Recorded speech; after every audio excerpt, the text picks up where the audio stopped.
Olá, amigos. 11 de novembro de 2011, a Voz do Brasil pela Vida.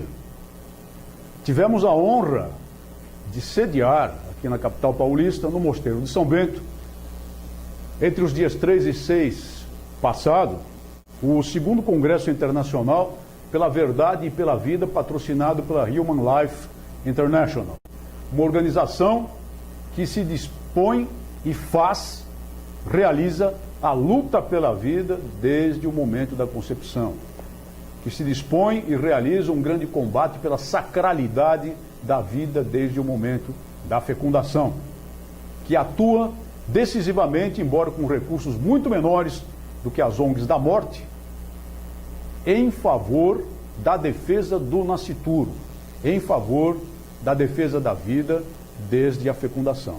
O congresso foi muito bom, extremamente importante, realizado em duas partes. A primeira destinada a um público religioso, a segunda destinada ao público leigo e, eu diria, à militância leiga, especialmente a militância leiga católica. Palestrantes de altíssima qualidade participaram desse congresso, de vários países, sendo um deles o presidente da Human Life International, o padre Shannon.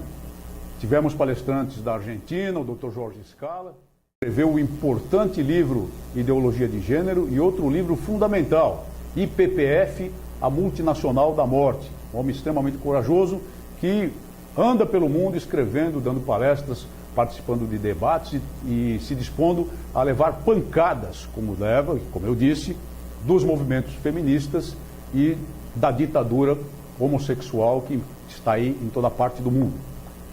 Tivemos também palestrantes brasileiros muito importantes, muito corajosos, entre os quais o padre Lodi, de Goiânia, e o padre Paulo Ricardo, de Cuiabá.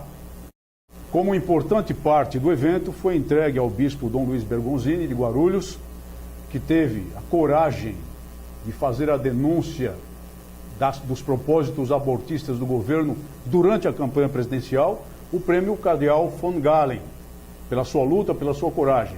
O Cardeal von Galen, que dá nome ao prêmio, foi um cardeal que ousou se opor às atrocidades do nazismo em pleno período nazista. E também foram laureados o coordenador do Congresso, o ilustre professor Felipe Neri, que teve um papel extremamente importante na viabilização do evento, e os já mencionados padre Lodi e Paulo Ricardo, além de outro combativo sacerdote, o padre Mateus Maria. Todos eles engajados, definitivamente, decisivamente, com todas as suas forças, na luta pela sacralidade da vida desde o momento da fecundação. Esses homens sofrendo pressões, infelizmente, até no seio da própria igreja, porque há certos segmentos da igreja, desgraçadamente, que se recusam a se engajar decididamente na luta pela vida, enfrentando essas pressões, enfrentando pressões da mídia e enfrentando até processos criminais a título de discriminação, como sofreu o padre Lodi, tem cumprido um grande papel, não só no seu ministério, não só no sacerdócio, mas um papel social, um grande papel social como difusores, divulgadores, defensores, como multiplicadores de convencimento, como arrastadores de verdadeiras multidões no convencimento da necessidade do engajamento na luta pela vida desde a fecundação, independentemente do que diz a Constituição da República ou a lei.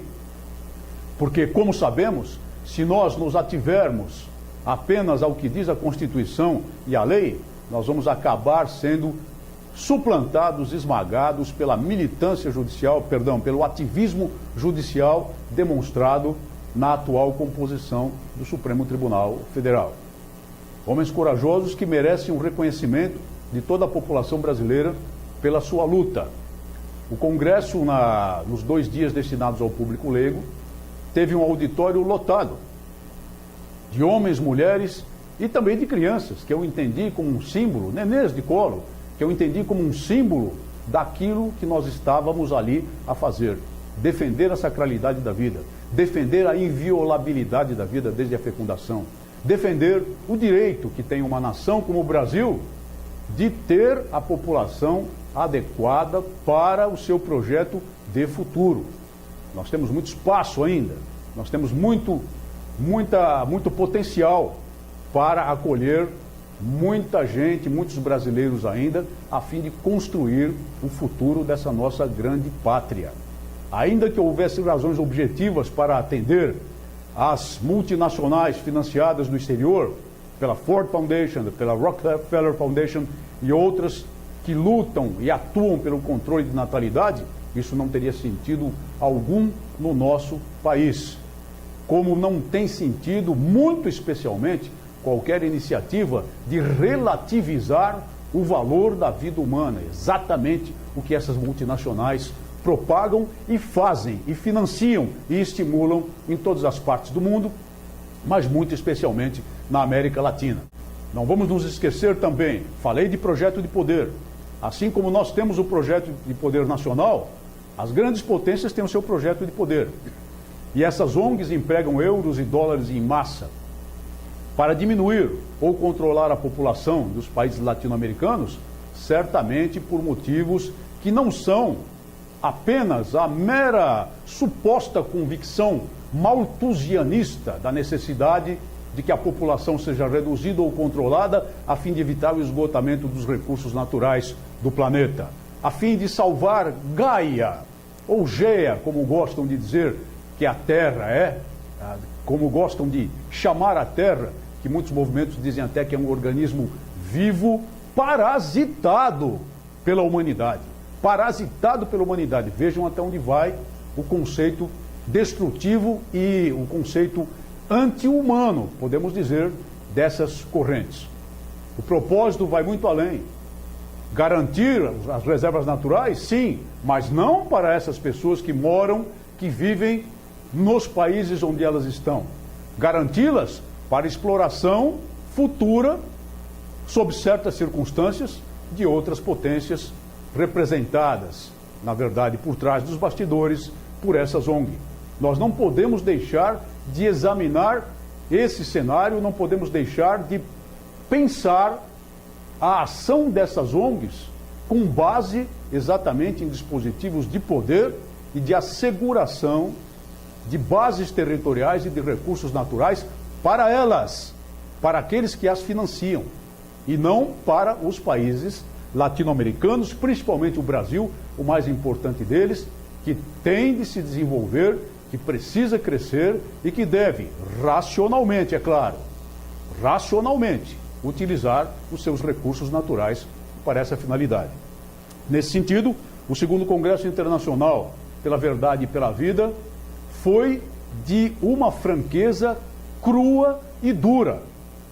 Muitos palestrantes disseram muito mais do que eu digo aqui, é claro que eu precisaria de muito tempo para ampliar o tema, com todas as letras, todas as palavras, com gráficos, dados científicos e comprovação cabal da atividade dessas organizações multinacionais que pretendem impor a nós o controle de natalidade, que pretendem impor a nós a matança de nenês no ventre materno a título de direitos reprodutivos da mulher, com o propósito sempre de controlar a população e, portanto, manter intactas as reservas naturais para eles e para um futuro que podemos imaginar com certa facilidade. Pessoas corajosas que estiveram conosco e que declararam, pronunciaram essa verdade num evento público. Claro que participavam do evento essencialmente os pró-vidas, essencialmente as pessoas que lutam pela defesa da vida. Mas havia os infiltrados, e nós sabíamos disso. E é parte do procedimento democrático permitir a presença dos infiltrados. Os que estavam lá para denegrir, os que estavam lá para detratar, os que estavam lá para coletar dados e depois utilizá-los nas suas redes de relacionamento, nos seus sites poderosos financiados por direito do exterior, exatamente para promover calúnias, maledicências em relação às corajosas pessoas que fizeram parte desse congresso, muito especialmente os palestrantes. Foi um grande exemplo de mobilização, o segundo Congresso Internacional pela Verdade e pela Vida. E nós esperamos que todos os 350 aproximadamente que lá estiveram assistindo sejam multiplicadores dessa posição pela vida, dessa posição inarredável pela sacralidade e pela inviolabilidade da vida humana, nos termos da Constituição da República, nos termos do Tratado de São José da Costa Rica e de todas as leis internacionais, desde o momento da fecundação, valendo isso até para os casos de embriões preservados in vitro, que são também sagrados e são seres humanos que não podem ser destruídos e não podem ser utilizados para qualquer espécie de experiência genética. É preciso que se multipliquem iniciativas como essa e é preciso que nós aprendamos a nos organizar melhor, a trabalhar numa coalizão nacional, a obter recursos e a ganhar força na defesa da vida. Como eu sempre digo, quero terminar os meus programas sempre dessa maneira. Aborto é homicídio qualificado a sangue frio, mas é muito fácil fazê-lo, executá-lo, porque o matador não tem de olhar a vítima nos olhos e não tem de escutar o seu grito de terror. Muito obrigado por sua atenção e até o próximo programa.